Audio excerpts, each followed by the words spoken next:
first um, video is going to go over atomic structure to prepare you for the Nearpod, and then you'll see some of it's reviewed in the Nearpod. You'll also do a PhET simulation. Okay, we're doing this as a video for a few reasons, which we'll talk about in class why. All right, so I'm going to present my screen now, so that has the Google Slides as we go along. But because I need to work with my stylus, sometimes I will escape from that so that I can write on the Google Slides and you can see the work. All right, and I can demo that for you. Right.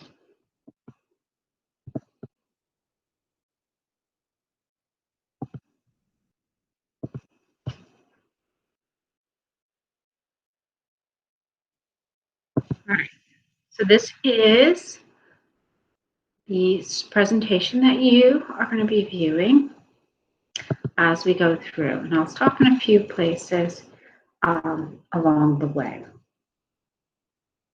So we're looking at atomic structure periodic table for the Nearpod, and we're going to, what I hope you get out of this is how structures are comprised of atoms, what the different parts of the atom are, what the functions of those parts are, how to read the periodic table. We're going to use the term mass number, and we're going to use it synonymously with atomic mass, which is not accurate for chemistry, but this is kind of a band-aid to get us through chemistry, and then atomic number. So that should all be reviewed for you. And then I want you to be able to create a Bohr and a Lewis dot model. And I believe you've done Bohr models before, but not Lewis dot. And then how to tell how many electrons are in each orbital and give the valence electrons. And we'll use that to figure out bonding as well. But we'll come back hopefully and do another review of the periodic table.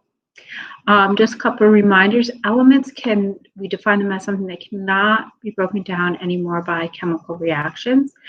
And we have our essential elements, and we talk about those. The major ones are SNOPs, which is carbon, hydrogen, nitrogen, oxygen, and phosphorus. And then trace elements you just need in very small quantities, but they are important. So if you're missing them, it does lead to disease. And so we'll look at one major example of that. And then atom is the smallest unit of matter that retains the properties of that element. So you have here a lithium atom. And I want to just point out, if you are looking at this, you can see that these orbitals, you'll see my little star there, they're going in these various directions. And so when we talk about our orbitals here, right, we're going to look at them as though they're in two-dimensional space. So we're going to look at them like this, but they're actually going in your Y, X, and then what we call Z direction, which is kind of a diagonal coming out at you. And that's what they're trying to show you in this picture. You will be doing more of that next year in chemistry. So an example of a deficiency, this is a fairly, this is why they check you. Your neck, if you've had that checked, right in here, that's where you can have a goiter, okay, right in that spot. And what that is due to often is iodine deficiency. So this is why we have iodized salt, because we were seeing this in areas away from the coast, because you get iodine in seafood. So up in places like the Appalachian Mountains, you were seeing hypothyroidism. So they feel cold, the goiter, they have problems with their digestion, so it's constipation, they have weight gain over their set point, right? And they can be very tired, they get mood changes. It can be corrected by adding iodine. For some people, there's other reasons for hypothyroidism. We're just looking at the lack of the trace element here. But in children, it causes creatinism because they're not creating enough energy. And as a child, you need a lot of energy for your brain to develop. And so it causes permanent brain damage. So that's why they started to iodize salt. That's why you'll see iodized salt. There are other things that we can see that, like riboflavins are in progeria, is why we have riboflavin in our bread, because progeria was a disease that caused this rash, and then the people would end up having mental problems, kind of like an early onset dementia, but even in younger people, like much, much younger. and it would lead to death. So then they added that into the food source. Okay, so we see quite often things are added into food for these reasons, for these trace elements. Another one that you may be aware of is iron with iron deficiency anemia. It's more common in women because of their menstrual cycle, and they're tired, they're cold all the time, and so again, adding iron into their diet will help. Men don't typically get this. There is a genetic disorder that they can get called hemochromatosis, where they actually have too many red blood cells carrying oxygen. And so in order to deal with that, they actually have to give blood every month, or they have to have their blood taken every month. All right, so our atomic structure, if you notice here, we have our protons. Those, if you see, are in the center of the nucleus, and they're about 1 Dalton. And in the green, these are your neutrons. Those are also in the nucleus. So an easy way to remember these is P for positive and nu for neutral, right? You can almost see the word in there, neutral. And that's going to make up your atomic mass. Now you will see that there's going to be a difference sometimes. It'll be like 12.01 or something like that. And that's because we can have a different number of neutrons here. If I alter my number of protons, you have a different element. But I can alter my number of neutrons and still have the same element, but it's going to be a different isotope. So same element, but because of that, just that change in neutrons, we call it a different isotope. Some are stable, some are radioactive, which hopefully you studied last year. The orbitals, right, those are these. Now again, we're doing them as two-dimensional. They actually have more dimensions than this. But these are negatively charged. So in this first one, you have 2. And the next one, for it to be full, it has 8. And then for biology, we're going to talk about this third one as though it has 8. But when you get to chemistry, you'll talk about it having 18 electrons. And the electrons, those determine charge and bonding. Okay, so we call those the chemical properties. So again, neutrons, those are your neutrons, and protons are in your nucleus. So our atomic number here, that is going to be your smaller number on the periodic table. That's how many protons, and I cannot change that. If I put this from 6 up to 8, now I've got oxygen. It's a whole different element. Neutrons is protons, neutrons, protons plus neutrons, right? That's your mass number. Your mass number is protons plus neutrons, right?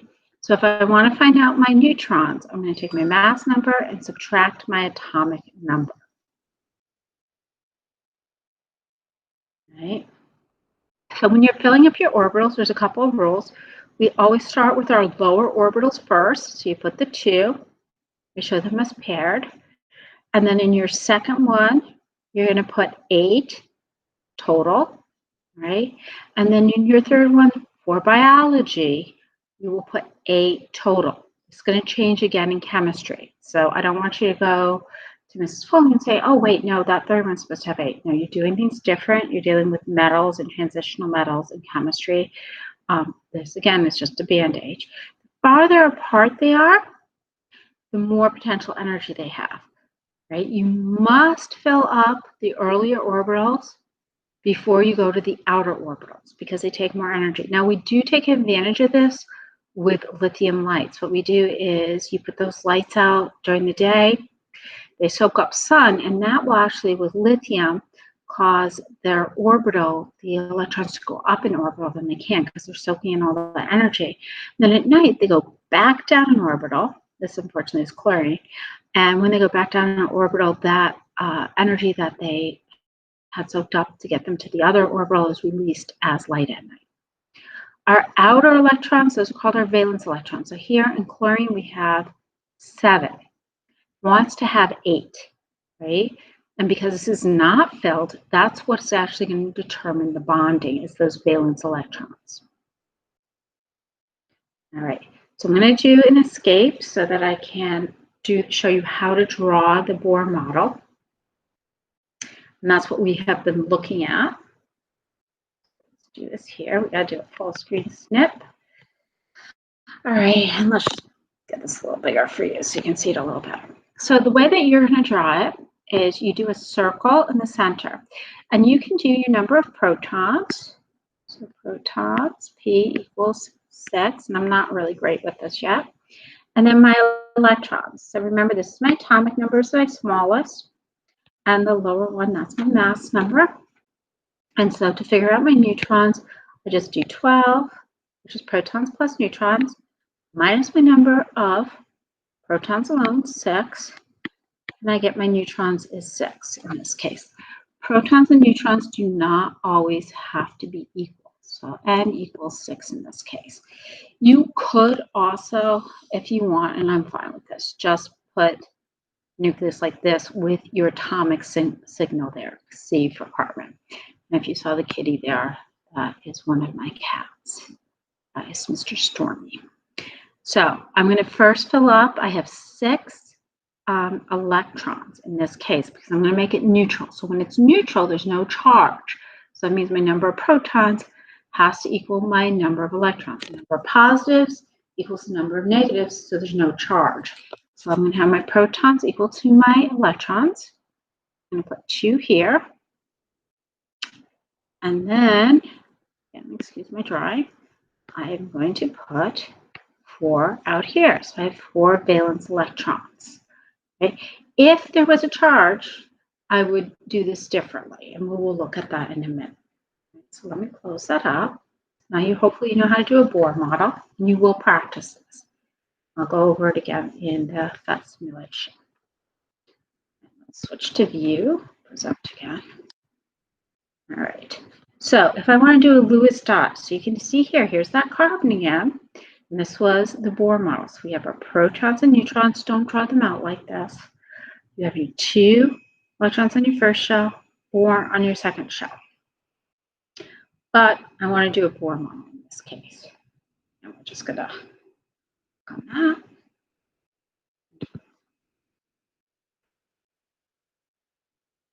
And so to do a Lewis dot, I'm going to take this Bohr model here. This is again Lewis dot. I'm going to put my symbol there, carbon, and I just have to put my valence electrons. 1, 2, 3, 4. That's it. Now, because this is the second shell, it needs 4 more valence electrons. Right? In fact, this is what makes carbon so important. All living things have carbon, organic compounds, because it makes the maximum number of covalent bonds. If you watch a lot of sci-fi, you'll see that sometimes they'll have silicon as the other life form, because that also makes 4 covalent bonds. And they don't have huge nucleuses, either of them. So you can make some pretty creative shapes with them. So we know now how to do our Lewis dot, and we know how to do a Bohr diagram. So remember, we said the electrons, besides just being negative in the orbitals, they determine bonding. So the outer shell, the elements need to be filled. So if they're going to share electrons, they're going to be covalently bonded. And for our purposes, if it is, it's going to have to be 4 or more on the outer shell, unless we're talking about hydrogen, because hydrogen only has that first outer shell. So, and then transferring electrons, if it cannot share, it doesn't have enough to share to fill up that outer shell, it's going to form an ionic bond. It's going to transfer electrons, right? The only ones that do not have to bond to fill their valence shells are noble or inert gases, and those are because they're already full. Charge, we determine, is if there's more electrons than protons, it's always going to be a negative charge. If there's more protons, or in other words, less electrons, it's going to be a positive charge, right? And just keep in mind, you cannot change the number of protons. If you do, you have a different element. All right, so how do we figure out charge? That's the next thing I'm going to demo here. So again,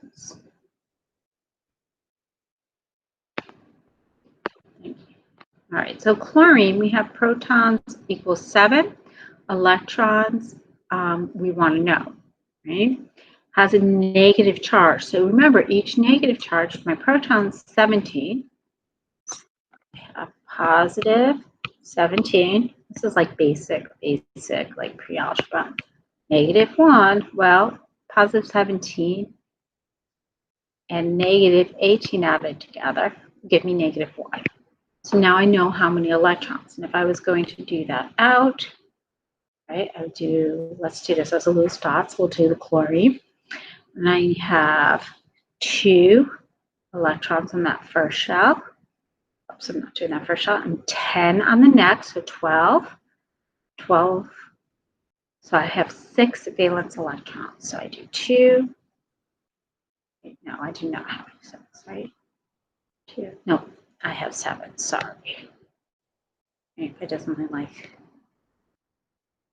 that. And then magnesium here, I'm not sure about that.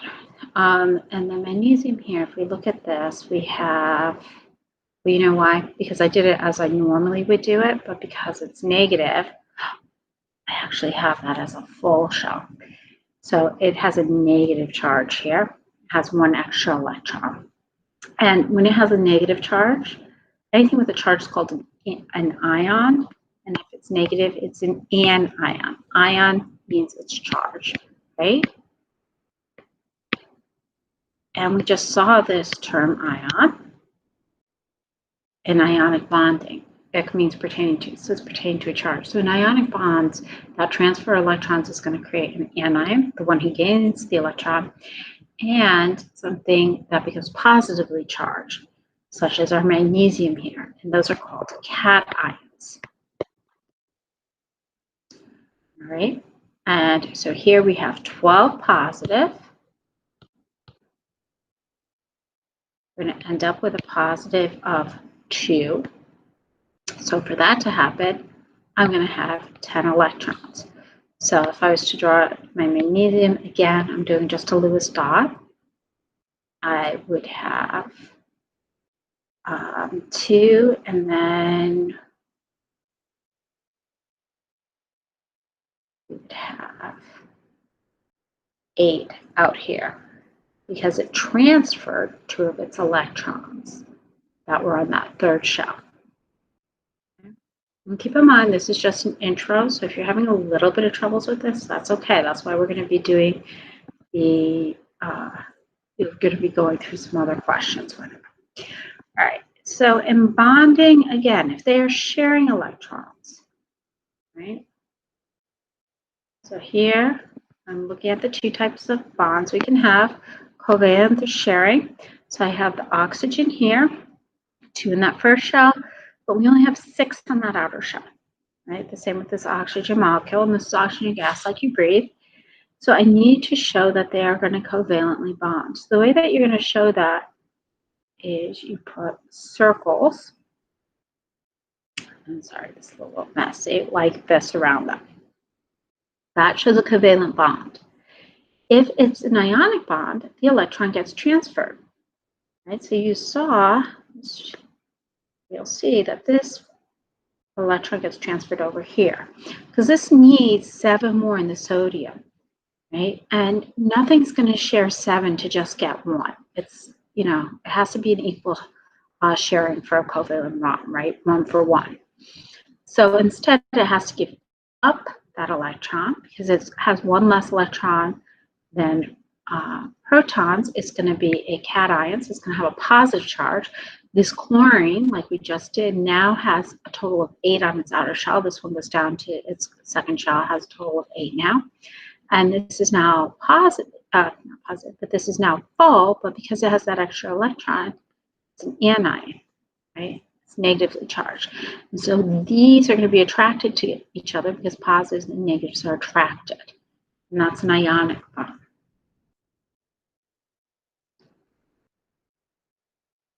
All right. On our next slide here, we have our periodic table. And I just want to point out a couple of quick things for you with the periodic table. Actually, I don't need to do it this way. So I'm still trying to get used to some of this technology. All right, so if I was to look here, let's use my pointer. This here, those are your noble gases.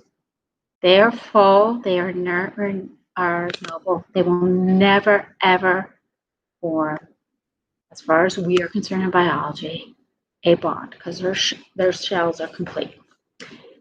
If you look over here, you'll see these steps going down like that. Those are important for us. We don't care about any of these transitional metals, and we're really only going to be, for the most part, looking at everything that is the right of these steps. Okay, and we're actually going to stop right here, right, for the most part. And then hydrogen, remember, it is the only one, has one electron, and so it only needs to share that one electron to get two in its outer shell. So if I look down here, this is going to have two, it's going to have two electrons in its outer shell. It only has that first shell. This goes to the second shell, it's going to have 8. That goes to the third shell. For our purposes, it's going to have 8. Right? Lithium down and beryllium down. These, when you find them, are going to be forming ionic bonds, and they're typically going to be with this group here or this group here. Okay, so this is going to be, has one valence electron. This group has 2. We skip all these transitional metals. 3, 4, 5, 6, 7. So going down this way, that's how many valence electrons I'm going to find. All right, as far as I'm concerned, I'm going through here to chlorine. If I find a sodium with a chlorine, that's going to be ionic. So if I go from group 1 or 2, okay, to 6 or 7, that's always going to be an ionic bond. Our only exception is hydrogen, okay, because that can also form a covalent bond. Right? And the other thing is, in covalence, we have 2 types. We have nonpolar covalence, that's when they're shared equally, and those are hydro, meaning water, phobic, so they're afraid of water. And what we're going to find is if, for instance, carbon is with hydrogen, that will be hydrophobic. As I move toward fluorine, so I'm going this way toward fluorine or this way, we are getting more and more electronegative, meaning the electrons want to hang out with the fluorine. And so they are going to spend very, very little time with, for instance, the hydrogen, but lots of time with the fluorine. So the hydrogen, it's going to feel like it has a charge. It doesn't have an absolute charge, but it feels like it. And we'll spend more time on that. But if you see hydrogen with oxygen, or you see hydrogen with nitrogen, that's going to be a polar covalent bond. The electrons are not shared equally, and that's hydrophilic, meaning it is going to like water. It's going to mix with water. Anything that's hydrophobic isn't going to mix with water. So fats is a good example of something that's hydrophilic. Like vinegar, that's hydrophilic. All right. So I'm going to stop sharing. We'll do some more on bonding.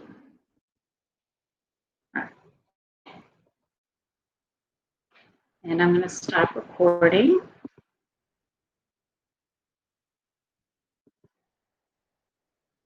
Hopefully that was somewhat of an introduction, right? And hopefully I'll get a little bit smoother with this. Bye.